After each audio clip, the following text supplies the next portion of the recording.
John William Carson was born on October 23, 1925 in Corning, Iowa, to Ruth Elizabeth Carson and Homer Lloyd Kit Carson, a power company manager. Carson was the second of 3 children. He had an older sister, Catherine Kit Carson Sotsing, and a younger brother, Richard Dick Carson. Growing up in Iowa, Carson lived in the towns of Avica, Clarinda, and Red Oak before moving to Norfolk, Nebraska at age 8. There, Carson grew up and began developing his talent for entertaining. At age 12, he found a book of magic at a friend's house and immediately purchased a mail-order magician's kit. After purchasing the kit, Carson practiced his entertainment skills on family members with card tricks. He was known for following his family members around saying, "Pick a card, any card." Carson's mother sewed him a cape, and his first performance was staged in front of the local Kiwanis Club. He debuted as the Great Carsonian at age 14 and was paid $3 a show. Soon, many other performances at local picnics and county fairs followed. After graduating from high school, Carson hitchhiked to Hollywood, California. There, he was arrested and fined $50 for impersonating a midshipman, a story often regarded as apropos. Carson joined the United States Navy on June 8, 1943, and received V-12 Navy College Training Program officer training at Columbia University and Millsaps College. Commissioned an ensign late in the war, Carson was assigned to the USS Pennsylvania in the Pacific, serving as a communications officer in charge of decoding encrypted messages. While in the Navy, Carson posted a 15-0-1 amateur boxing record with most of his bouts fought on board Pennsylvania. He was en route to the combat zone aboard a troop ship when the war ended. Carson later said that the high point of his military career was performing a magic trick for U.S. Secretary of the Navy James V. Forrestal. In a conversation with Forrestal, the Secretary asked Carson if he planned to stay in the Navy after the war. In response, Carson said no and told him he wanted to be a magician. Forrestal asked him to perform, and Carson responded with a card trick. Carson made the discovery that he could entertain and amuse someone as cranky and sophisticated as Forrestal. This is WOW-TV, Channel 6, Omaha, Nebraska. Carson began his broadcasting career in 1950 at WOW-AM, now KXSP, and WOW-TV, now WOW-TV in Omaha, Nebraska. He soon hosted a morning television program called The Squirrel's Nest. One of his routines involved interviewing pigeons on the roof of the local courthouse that would report on the political corruption they had seen. Carson supplemented his income by serving as master of ceremonies at local church dinners, attended by some of the same politicians and civic leaders he had lampooned on the radio. And we were all doing radio at the time, of course. And there was an announcement put up beginning Monday. John Carson will do a 1-hour television show. That was my notice. So we went up and tried to pull something together, and we had a little set in the corner, and we went on the air, Monday at 4. We hope a good many of you are enjoying Christmas with your families today, and if you've exchanged presents already, probably had a very nice Christmas dinner, and that you'll sit down and enjoy the Christmas with the gang here at WOW-TV. My name's Johnny Carson. And there was no money in television in those days, but nobody cared because you were learning what it was all about. The wife of one of the Omaha political figures that Carson spoofed owned stock in a radio station in Los Angeles, and in 1951 referred Carson to her brother, who was influential in the emerging television market in Southern California. Carson joined CBS-owned Los Angeles TV station KNXT, now KCBS TV. And where do you live, Mr. Bailey? I'm a native Californian. A native Californian? Yes, sir. Well, that means that you must have lived here for at least 2 years then, huh? In 1953, comic Red Skelton, a fan of Carson's low-budget sketch comedy show Carson's Cellar, which ran from 51 to 53 on KNXT, asked Carson to join his show as a writer. The following year, Skelton accidentally knocked himself unconscious during rehearsal, an hour before his live show began. Carson successfully filled in for him. The Red Skelton Review.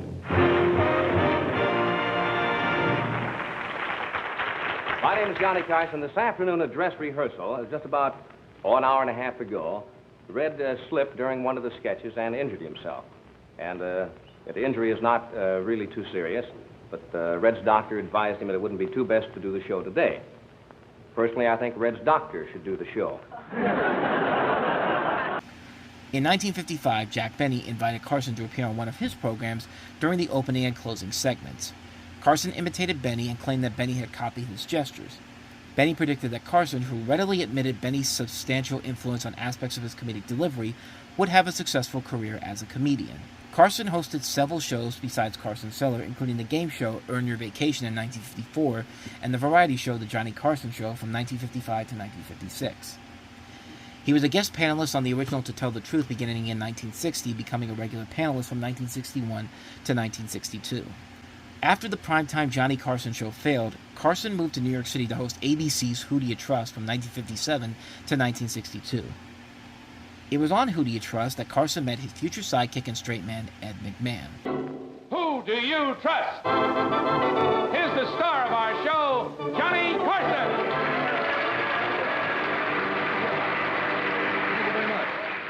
Welcome to Who Do You Trust? We have another tie to break on the show. Although Carson believed moving to daytime television would hurt his career, Who Do You Trust was a success. It was the first show where he could ad-lib and interview guests, and because of his on-camera wit, the show became the hottest item on daytime television during its 6 years on ABC. From his experience as a radio host, Carson would later write a parody for The New Yorker of former talk show host Dennis Miller, having the new role at the time in 2000 as an NFL sports analyst titled Proverbs of Dennis Miller. When Jack Parr left The Tonight Show in March of 1962 for his primetime show, Johnny Carson was chosen as Parr's successor. However, he was still under contract with ABC through September, and producer Don Feddersen, who held him to his contract until the day it expired, said he could not take over as host until October 1st of 1962. It is no great secret, and I'm sure ABC won't mind if I mention this. What can they do to me if I do? Fire me today? But I go over to on The Tonight Show on NBC starting October the 1st as the host of that show, and Ed goes with me as the announcer on the show, so I wanted to mention that.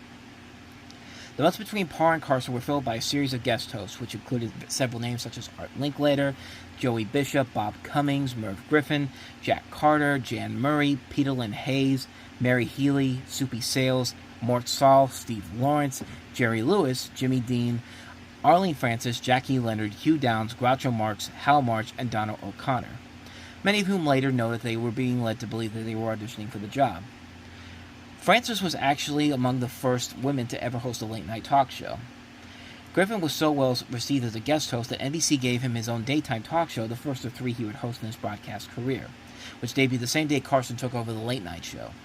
And Lewis's 2-week stint was so successful that NBC seriously considered retracting their offer to Carson. Lewis subsequently wound up hosting a lavish 2-hour primetime talk show for ABC entitled The Jerry Lewis Show, which was famously unsuccessful and continued his more successful movie career. ABC also picked up Dean as a variety show host, airing The Jimmy Dean Show for 3 years from 1963 to 1966. The show began under the title The Tonight Show during this interim, with Sketch Henderson returning as bandleader. Hugh Downs remained as announcer's sidekick until taking over hosting duties on Today in September, at which point he was replaced by Ed Herlihy. Groucho Marx introduced Carson as the new host on October 1st, 1962. Ed McMahon was Carson's announcer and on-screen sidekick, the same role he filled on Who Do You Trust. McMahon also introduced Carson with the drawn-out catchphrase, "Here's Johnny." The Tonight Show Orchestra was, for Carson's first 4 years, still led by Sketch Henderson. After a brief stint by Milton DeLue, beginning in 1967, the NBC Orchestra was then headed by trumpeter Doc Severinsen, who had played in the band during the Henderson era. For all but a few months of the first decade on the air, Carson's Tonight Show was based in New York City. In 1972, the show moved to Burbank, California, into Studio One of NBC Studios West Coast, although it was announced as coming from nearby Hollywood for the remainder of his tenure. Carson lacked the mercurial, electric personality of Parr, and his version of The Tonight Show never riveted the country's attention the way that Parr's had.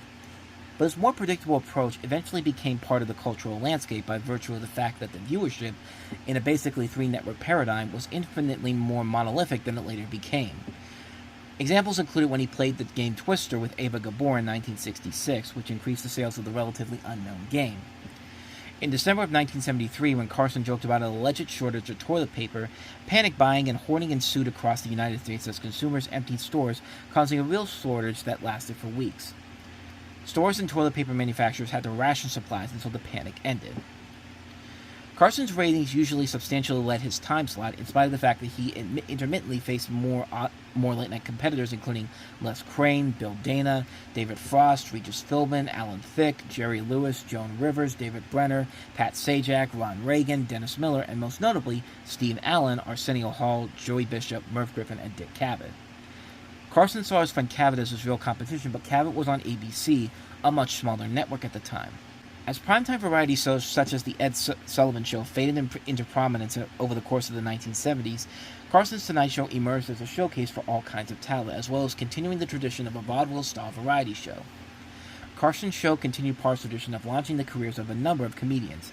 In Carson's case, Jerry Seinfeld, David Letterman, Joan Rivers, Jeff Foxworthy, Ellen DeGeneres, Freddie Prinze, David Brenner, Tim Allen, Drew Carey, Roseanne Barr, and another host you might be familiar with that will eventually take over Johnny Carson's place down the road. Welcome to the Johnny Carson Tonight Show.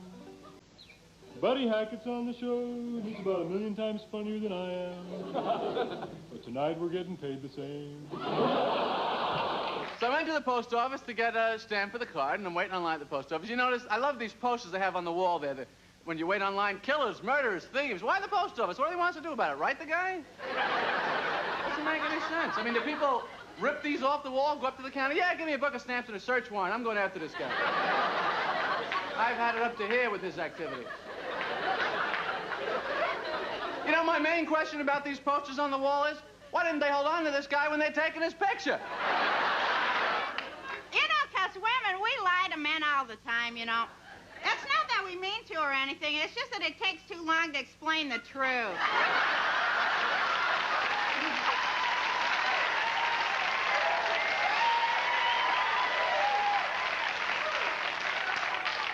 Yeah, so it's like, oh, you're the best lover I ever had. It's never been like this. Stop, stop, you're killing me. This is his first appearance with us on the Tonight Show. Would you welcome Tim Allen? I love my tools. I walk into Sears Craftsman area, my nipples get rock hard, I swear.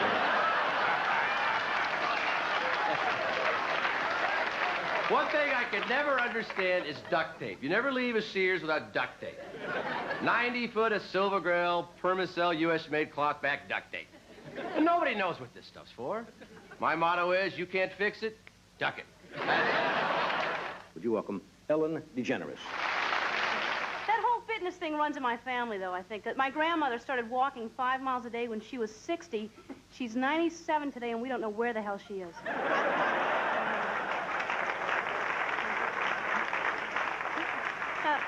I'm kidding. We know where she is. She's in prison. But, I'm kidding again. You know, I kid a lot because I'm a comedian. A lot of people get bummed out when it rains. Not me. I love it when it rains. More rains, more I like it. Bring on the rain. When it rains really hard, see, I like to run stop signs just to make cops get out of their car. Yeah.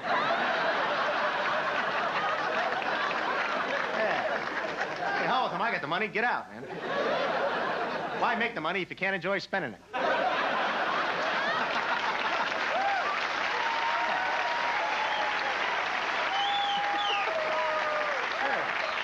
Just stand there and make them stand there in a big puddle in the rain. All right, you. You know why I stopped you? Yeah. You know why I ran a sign? Carson also frequently used guest hosts, especially after 1981 when he negotiated a contract that gave him numerous weeks off every year, as well as Mondays. Frequent guest hosts, over 50 episodes each, included Joey Bishop, who hosted 177 times, mostly in the 60s, Joan Rivers, who hosted 93 times during the 70s and 80s, John Davidson 87 times, Bob Newhart 87 times, David Brenner 70 times, McLean Stevenson 58, Jerry Lewis 52, mostly in the 60s, David Letterman 51, mostly between 1980 and 1981, and Jay Leno. By the late 1980s, Leno was designated the permanent and only guest host. He consequently hosted several dozen episodes each year, totaling 333 guest host appearances during Carson's tenure. Johnny Carson's Tonight Show established the modern format of the late-night talk show.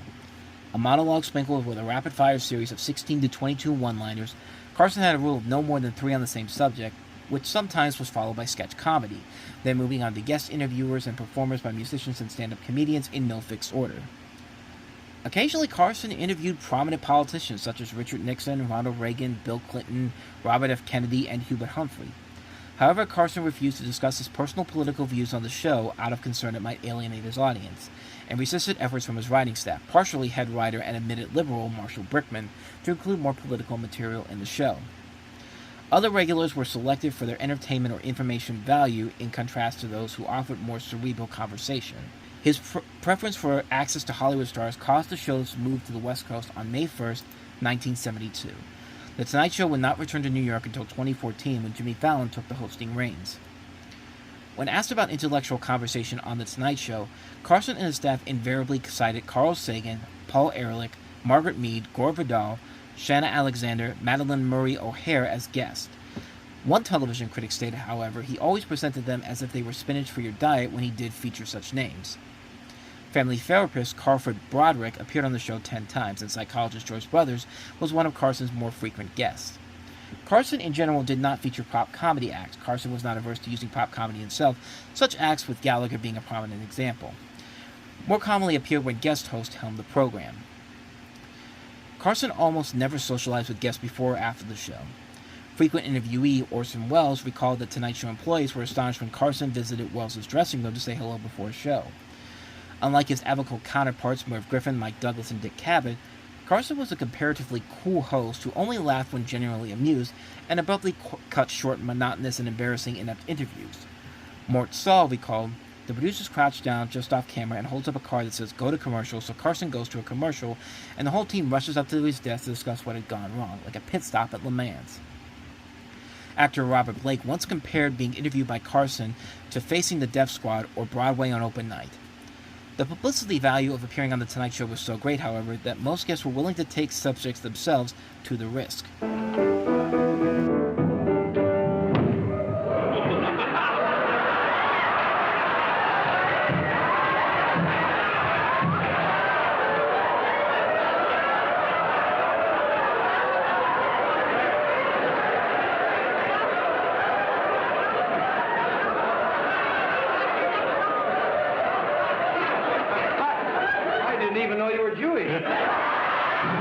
In 1979, when Fred Silverman became the head of NBC, Carson took the network to court, claiming that he had become a free agent since April of that year because his recent contract was signed in 1972. Carson cited the California law barring certain contracts from lasting more than 7 years. NBC claimed that it had signed 3 agreements since then, and Carson was bound to the network until April of 1981. When the case was settled out of court, the friction between Carson and the network remained, and Carson was actively courted by rival network ABC, which was willing to double Carson's salary and offer him a lighter work schedule and ownership of the show. NBC, in turn, was ready to offer The Tonight Show to Carson's more frequent guest host at the time, Richard Dawson, which coincidentally makes sense because over at ABC, guess which show he was hosting at the time? Family Feud. Eventually, Carson reached an agreement that paid $25 million a year, while reducing his workload from 90 minutes to 60 minutes, with new shows airing only 3 nights a week, 37 weeks a year. A guest host would appear on Monday, and for most of Carson's 15 weeks on vacation, and Best of Carson reruns would air on Tuesdays, and also give him ownership of the show as well as its back catalog, and of the time slot following The Tonight Show, which again became Late Night with David Letterman, produced by Carson's production company. In September of 1980, Carson Productions gained ownership of the show after owning it from 1969 to the early 1970s. However, only 33 complete episodes of Johnny Carson's Tonight Show that had originally aired prior to May 1st, 1972, are known to exist. All other shows during this period, including Carson's debut as host, are now considered lost. Carson himself initially encouraged the erasure of his archives, thinking that the shows were of no real value and that NBC should make guitar picks out of them. Carson's shows were preserved by NBC into the early 1970s, but then thrown out to free storage space after the show moved to Burbank, California, where Carson later learned of their destruction. He was furious. Other surviving material from this era have been found on kinescopes, held in the archives of the Armed Forces radio and television stations, or in the personal collection of the guests of the program, while a few moments such as Tiny Tim's wedding were preserved. New York meteorologist Dr. Frank Field, an occasional guest during the years when he was weather forecasting for WNBC-TV, showed several clips of his appearances with Carson in a 2002 career retrospective. Field had maintained the clips in his own personal archives. There are also 2 appearances by Judy Garland in 1968 that still survive. John Lennon and Paul McCartney's joint appearance on the May 14, 1968 episode, guest hosted by Joe Garagiola, with a guest appearance by Tallulah Bankhead, was preserved on poor-quality home kinescope and audio tape and separate recordings by Beatles fans. Similarly, the Supremes' May 22, 1967 appearance survives on a poorly quality kinescope with an audio recording of their April 5, 1968 appearance honoring the recently slain Martin Luther King Jr. was preserved. The program's archives is virtually complete from 1973 to 1992, and Carson Productions has made those clips available through the power of YouTube and antenna television.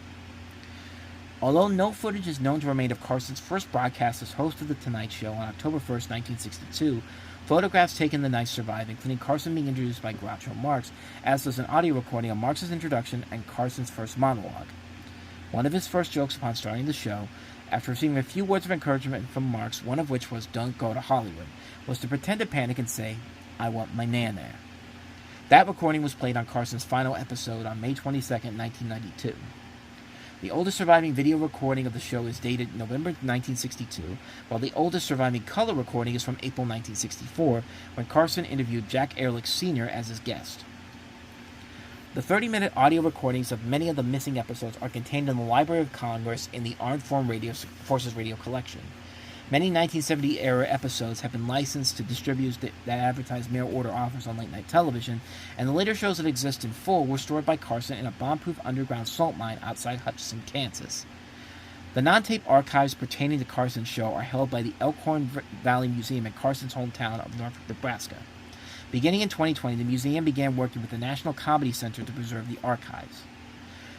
A large amount of material from Carson's first 2 decades of The Tonight Show, much of it is not seen since it first aired, appeared in half-hour clip compilation syndicated packages known as Carson's Comedy Classics that aired in 1983.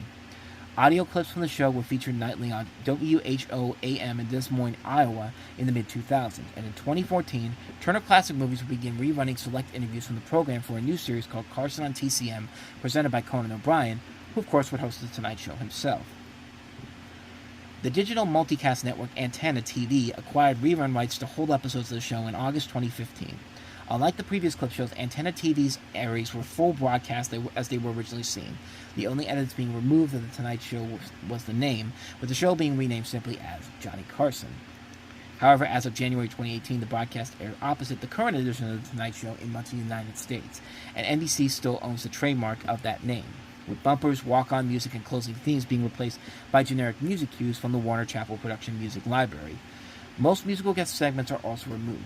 Antenna TV aired the show 7 days a week beginning January 1st, 2016, and currently 60-minute episodes air Monday through Friday, and 90-minute episodes air on Saturdays and Saturday nights. Select episodes of Carson's show have also been available on NBC's Peacock streaming service. Shout Factory launched a 24/7 streaming channel devoted to the series in August of 2020, which is distributed through various free over-the-top platforms, including Stir, Eximo, and Pluto TV. Recently, the Roku channel began streaming Johnny Carson TV on its multi-channel platform, Live TV. Jack Paar had often asked Carson to guest host tonight in its earliest years, and reportedly claimed he had been responsible for NBC's selection of Carson in 1962. Steve Allen also utilized guest hosts, including Carson and Ernie Kovacs, particularly after he began hosting The Steve Allen Show in primetime in 1956 and needed to reduce his workload on Tonight. The Tonight Show had guest hosts for entire weeks during Carson's vacations and other nights he had off. Many guest hosts were already larger names in their own rights, including Frank Sinatra, Burt Reynolds, Don Rickles, Tony Danza, Steve Martin, and Woody Allen, who guest hosted 3 times between 1966 and 1971. Impersonalist Rich Little guest hosted 12 times during the 1970s, and Sammy Davis Jr. became the first African American to host a talk show when he guest hosted on November 23, 1964, and then again for a week of shows in August of 1966. Harry Belafonte guest hosted for a week in February of 1968, and among Belafonte's guests were Robert F. Kennedy and Martin Luther King Jr. just months before both men were assassinated. On April 2, 1979, Kermit the Frog was guest host. In addition, many other Muppets appeared for skits and regular segments. Fozzie Bear, Animal, Uncle Deadly, a Vincent Price-inspired Muppet during a segment which included the real Vincent Price, and as mentioned before, Richard Dawson guest hosted 14 times and was considered a full-time replacement should Carson had retired during his 1980 contract dispute with NBC. Carson's contract that took effect in 1981 reduced his workload to 3 nights a week. The permanent guest hosts around that time were Joan Rivers from 1983 to 1986. Then, after about a year, a wide range of guest hosts were used, including Gary Shandling alternating with Jay Leno. Shandling had guest hosted 37 times, who left to focus on his own Showtime show, It's Gary Shandling Show. This left Leno alone as the sole permanent guest host from August 1988 on. Though the concept of using permanent guest hosts were fairly strictly adhered to, occasional illness or some other situations necessitated a substitute guest host, as when David Brenner filled in for Joan Rivers on October 31st and November 1st, 1985, when Rivers' husband, Edgar, was briefly hospitalized. During the show's run, its cast and crew collaborated with a number of NBC sitcoms to produce spoof episodes of The Tonight Show. Those spoofs typically ran in the sitcom's usual spot on the broadcast schedule and featured one of the sitcom's main characters as the guest host. In September of 1983, Joan Rivers was designated Carson's permanent guest host, a role she had been essentially filling for the previous year.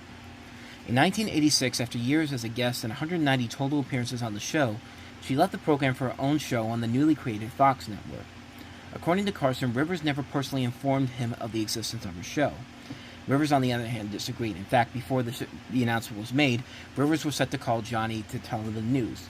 However, Johnny had already been told about the news, and as soon as Rivers called him, he hung up the phone and never spoke to her again. Nevertheless, Rivers' new show was quickly canceled, and she never again appeared on The Tonight Show with Carson, nor did she appear on The Tonight Show with Jay Leno, a band maintained by Leno out of respect for Carson. She also never appeared during Conan O'Brien's 7-month run.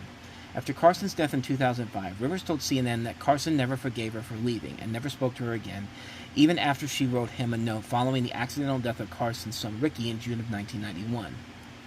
On February 17, 2014, Rivers returned to The Tonight Show as part of a skit in which numerous celebrities paid new host Jimmy Fallon after having lost the bet that he would never become the host of the program. Rivers would later appear on a full-length interview segment on the show on March 27th of that year. As his retirement approached, Carson tried to avoid sentimentality, but would periodically show clips of some of his favorite moments and again invited some of his favorite guests. Why do you have to do this? Why do you have to quit? Don't go! The set, which I assume you're dismantling and setting up at your house. Because it's easier to talk to people like this, isn't it? Yes, it is. Don't you wish when you had a guest over you could just say, "We're out of time"? He told his crew everything comes to an end. Nothing lasts forever. 30 years is enough. It's time to get out while you're still working on top of your game, while you're still working well. Carson hosted his penultimate show featuring guests Robin Williams and Bette Midler on May 21st, 1992. The last of Carson's monologue was delivered on this episode and was written by Jim Mulholland, Steve Kunez, and Rick Fournier. Once underway, the atmosphere was electric and Carson was greeted with a sustained 2-minute intense standing ovation. Williams was especially uninhibited with his trademark manic energy and stream-of-consciousness lunacy. Midler was more emotional. When the conversation turned to Johnny's favorite songs, I'll Be Seeing You and Here's That Rainy Day, Midler mentioned that she knew a chorus of the latter. She began singing the song, and after the first time, Carson joined in and turned it into an impromptu duet. Midler finished her appearance from center stage, where she slowly sang the pop standard, One for My Baby and One More for the Road. Carson became unexpectedly tearful, and a shot of the two of them were captured by a camera angle from across the set that had never been before used on the show. The audience became tearful as well, and they called the three performers out for a second bow after the taping was completed. This show was immediately recognized as a television classic that Midler considered one of the most emotional moments of her life and eventually won an Emmy for her role in it. Then came the final show on May 22, 1992. Carson had no guests on his final episode, which was instead a retrospective show taped by an invitation-only studio audience of family, friends, and crew. During the show, Carson regretted that the first 10 years of his tenure as host no longer exists, saying that he would have loved to show the audience clips of Jane Mansfield with Boris Karloff, Peter Lorre talking to Tallulah Bankhead, and even the first appearance of Bette Midler on the show. More than 50 million people tuned in for the finale, which ended with Carson sitting on a stool alone at center stage, similar to Jack Parr's last show. He said these final words in conclusion. You people watching, I can only tell you that it has been an honor and a privilege to come into your homes all these years and entertain you. And I hope when I find something that I want to do and I think you will like and come back, that you'll be as gracious in inviting me into your home as you have been. I bid you a very heartfelt good night. And so when it's come to this, I am one of the lucky people in the world. I found something I always wanted to do, and I have enjoyed every single minute of it. I want to thank the gentleman who shared the stage with me for 30 years, Mr. Ed McMahon, Mr. Doc Severinsen, and you people watching.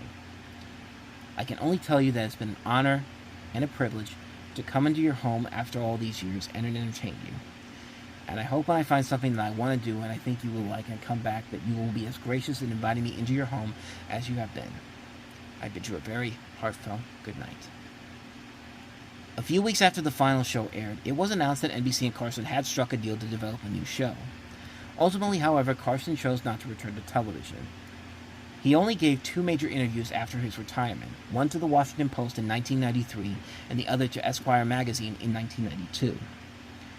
Carson hinted in his 1993 interview that he did not think he could top what he'd already accomplished. He rarely appeared elsewhere after retiring, providing only a guest voice on the episode of The Simpsons Krusty Gets Canceled, which included him performing feats of strength and featured Bette Midler as well.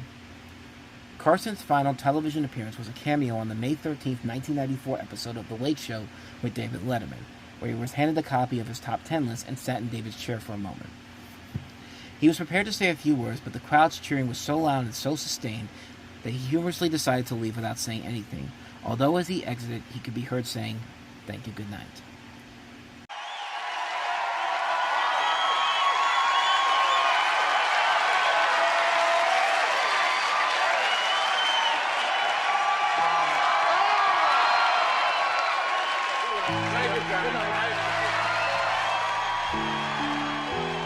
In 2005, after Carson's death, it was revealed that he had made a habit of sending jokes to David Letterman via fax machine, which Letterman would then sometimes incorporate into his monologues.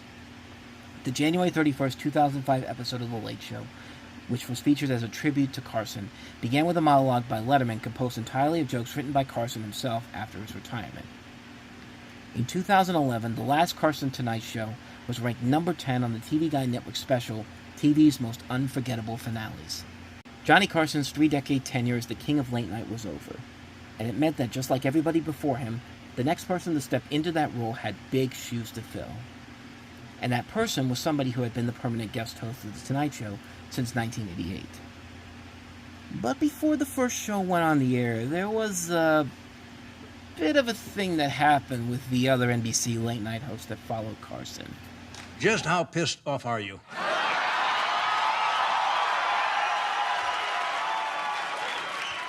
You keep using language like that, and you're going to find yourself out of a job.